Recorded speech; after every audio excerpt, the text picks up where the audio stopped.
The poor performance of Russia's armed forces during its invasion of Ukraine appears to have led to a shake-up in command, the British Defense Ministry said Sunday. General Alexander Vladimirovich Dvornikov, who had been charged with overall command of the operation in Ukraine, was removed from his post last week, the ministry said. General Colonel Alexander Zhuravlev, who had commanded Russia's Western Military District since 2018, was absent from Russia's Navy Day in St. Petersburg a week ago and has likely been replaced, the ministry said in its assessment of the war. Another general was relieved of command of Southern Grouping Forces, the ministry said. These dismissals are compounded by at least 10 Russian generals killed on the battlefield in Ukraine, the assessment said. The cumulative effect on consistency of command is likely contributing to Russian tactical and operational difficulties. Sharing intelligence update, the ministry said the poor performance of Russia's armed forces during its invasion of Ukraine has been costly for its military leadership, highly likely resulting in the dismissal of at least 6 Russian commanders since the start of hostilities in February 2022.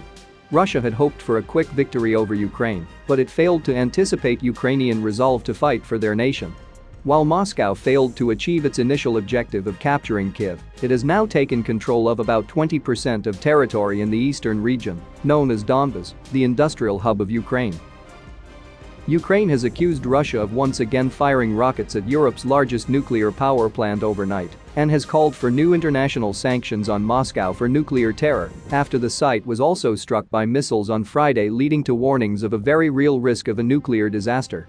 Moscow and Kyiv have been blaming each other for the bombings of the Zaporizhzhia nuclear site in southern Ukraine, which has been under Russian control since the early days of the February 24 invasion, but is still run by Ukrainian technicians. The allegations have not been confirmed by independent sources.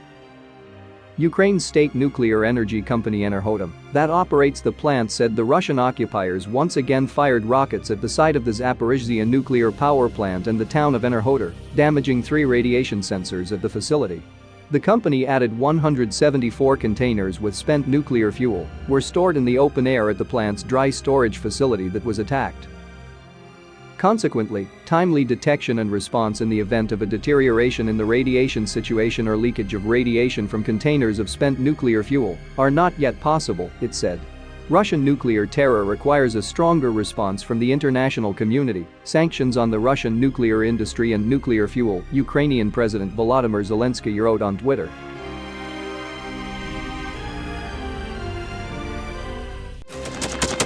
Thanks for watching, and don't forget to subscribe.